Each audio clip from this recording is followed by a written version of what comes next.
Hello friends, இன்றைக்கி ஸ்ரீ ஆண்டாள் க்ரியேஷன்ஸில் ஒரு lunch box recipe பார்க்க போகிறோம்.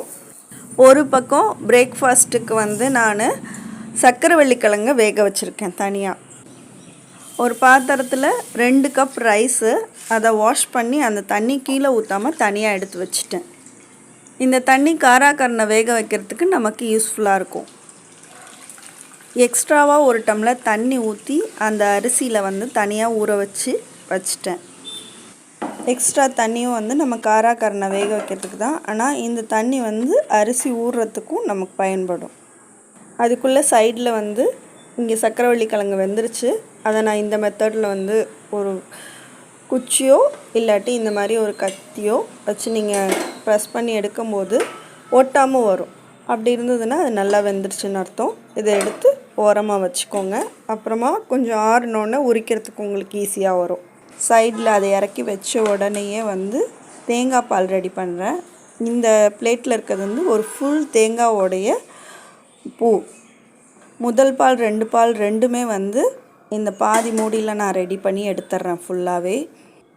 எனக்கு 1 டம்ளர் ஃபுல்லாக கிடச்சதை நான் எடுத்து தனியாக வச்சுட்டேன். குக்கர் அடுப்பில் வச்சுட்டு நான் ஒரு 3 ஸ்பூன் போல் எண்ணெய் ஊற்றிருக்கேன். நான் யூஸ் பண்ணியிருக்கிறது ஃபுல் அண்ட் ஃபுல் தேங்காய் எண்ணெய் தான். எது வேணாலும் நீங்கள் எடுத்துக்கலாம். அதே மாதிரி நான் சோம்பு, பட்டை, கிராம்பு அது 3 மட்டும் ஒன்றும் பாதியமாக உடச்சி வச்சுருந்தேன். அதை எண்ணெயில் போட்டு தாளிச்சிட்டு இடித்து வச்சுருந்த இஞ்சியும் பூண்டையும், இஞ்சி பூண்டு பேஸ்ட்டாகவும் போடலாம், இடிச்சும் வச்சுக்கலாம். எனக்கு இடித்து போடுறது டேஸ்ட் ரொம்ப நல்லாயிருக்கும் அப்படின்னு தோணும். அதனால் நான் அப்படி தான் யூஸ் பண்ணுறேன்.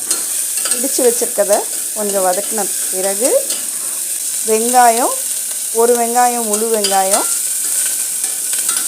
வதக்கிட்டு இந்த ஸ்டேஜில் தக்காளி, ஒரே ஒரு தக்காளி தான் நான் யூஸ் பண்ணியிருக்கேன். வெங்காயம் வதங்கின பிறகு கையோடையே தக்காளியும் போட்டுடலாம். தக்காளி வதங்கின கொஞ்ச நேரத்தில் நான் ஃபஸ்ட்டு 3 மிளகாய் போட்டுடுறேன். இங்கே என்கிட்ட இப்போது பச்சை மிளகா காரம் எனக்கு ஒத்துக்கலைங்கிறதுனால நான் காஞ்ச மிளகா தான் போட்டுக்கிறேன்.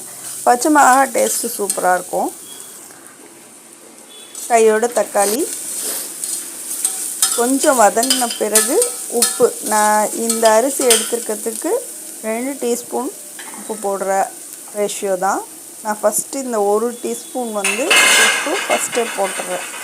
போட்டுட்டு அடுத்தது காய்கறிகளை நான் இங்கே சௌச்சவ், அவரைக்காய், மரவள்ளி கிழங்குல ஒரு சின்ன பீஸு, உருளைக்கிழங்குல ஒரு சின்ன பீஸ், இது எல்லாமே போட்டிருக்கேன். போட்டு லைட்டாக வதக்கிட்டு இந்த களைஞ்சி வச்சுருக்க ஊற வச்சு வடித்து வச்சுருக்கோம் இல்லையா, இந்த அரிசியையும் அதோடு போட்டு கொஞ்சோண்டு வதக்குறோம். வதக்கின பிறகு நான் சைடில் 3 டம்ளர் தண்ணி சுடு தண்ணியாக போட்டு வச்சுருக்கேன். நல்லா அந்த தண்ணி கொதிச்சிருச்சு. அந்த தண்ணியை அப்படியே ஊற்றிடுறேன். அதுவும் இங்கே பாலாக புழிஞ்சு வச்சுருந்தோம் இல்லையா, அந்த டம்ளர் 1. அப்போது நமக்கு 4 டம்ளர் தண்ணி வந்துடுது. பால் 1 டம்ளர், 3 டம்ளர் தண்ணி, 2 டம்ளர் அரிசிக்கு 4 டம்ளர் தண்ணி வந்துடுது கணக்குக்கு. நல்லா கலந்து விட்டுட்டு குக்கரை மூடி 2 விசில். நான் குக்கரை மூடி சின்ன பர்னரில் வச்சுட்டேன். இங்கே பெரிய பர்னரில் நம்ம களைஞ்சி வச்சுருந்தோம் இல்லையா, அந்த கழனியை எடுத்துக்கிறோம். அந்த தண்ணியை, அரிசி களைஞ்ச தண்ணியில் இந்த காராக்கரணையை இந்த மாதிரி சைஸில் க்யூப்ஸாக கட் பண்ணி நான் தண்ணியில் ஆல்ரெடி போட்டு வச்சுருந்தேன். நம்ம தண்ணியில் போட்டு வைக்கும்போது அதோடைய கரகரப்பு தன்மை தண்ணியில் கொஞ்சம் இறங்கிடும். நமக்கு கரகரப்பு கொஞ்சம் குறையும். இந்த கழனி தண்ணியில் நம்ம வேக வைக்கும்போது சீக்கிரமாக அந்த கரகரப்பு போயிடும். இதில் கொஞ்சோண்டு மஞ்சத்தூள் போட்டு மூடி வேக வச்சிடுறேன். இது சைடில் வேகட்டும். அதுக்குள்ளார அந்த சைடு குக்கரில் 2 விசில் வந்துருச்சு. ஆஃப் பண்ணிட்டேன். இந்த நேரத்தில் ஆறி இருந்த அந்த சக்கரவள்ளி கிழங்கு எடுத்து உரிக்க ஆரம்பிச்சிட்டேன். அது உரிக்க எனக்கு ஒரு 10 நிமிஷம் தேவைப்பட்டுச்சு. கொஞ்சம் ஆறுனதுனால ஈஸியாகவும் இருந்துச்சு. அதுக்குள்ளே கருணக்கிழங்கும் வெந்துருச்சு. கருணக்கிழங்கு வெந்தது இந்த ஸ்டேஜில் எடுத்துட்டால் போதும். பாருங்கள், கொஞ்சோண்டு கட் பண்ண கையால் நசுக்கி பார்த்தா வெந்தால் போதும். ரொம்ப வெந்துருச்சுன்னா ஒரு மாதிரி கொலன்னு போயிடும், டேஸ்ட்டு நல்லா இருக்காது. வெறும் கருணக்கிழங்கு மட்டும் அரிச்சு எடுத்துடணும். வடிகட்டி எடுத்துட்டால் போதும். வேக வச்ச இந்த தண்ணி வந்து யூஸ் பண்ண வேண்டியதில்லை, அதை கீழே ஊற்றிடலாம். அதே தவாவை கழுவிட்டு வந்து 2 ஸ்பூன் தேங்காய் எண்ணெய் ஊற்றிட்டு கடுகு தாளிக்கிறேன். கடுகு தாளிச்சிட்டு இந்த காரக்கரணையை அதில் போட்டு நல்லா வதக்குறேன். நம்ம மஞ்சத்தூள் போட்டிருந்ததுனால மஞ்சத்தூள் போட தேவையில்லை, உப்பு மிளகாத்தூள் மட்டும் போட்டு வதக்கிக்கிறோம். அந்த மிளகாத்தூள் வேகிறதுக்கு கொஞ்சமாக தண்ணி ஊற்றி, நான் இங்கே வந்து 1/2 டம்ளர் தண்ணி ஊற்றிருக்கேன். தண்ணி ஊற்றி நல்லா கலந்து விட்டுட்டு இந்த பச்சை வாடை போயிட்டு தண்ணி சுண்டணுன்னு இந்த எண்ணெய் பிரிஞ்சு வரும். அதுதான் ஸ்டேஜ், நம்ம இறக்கிக்கலாம்.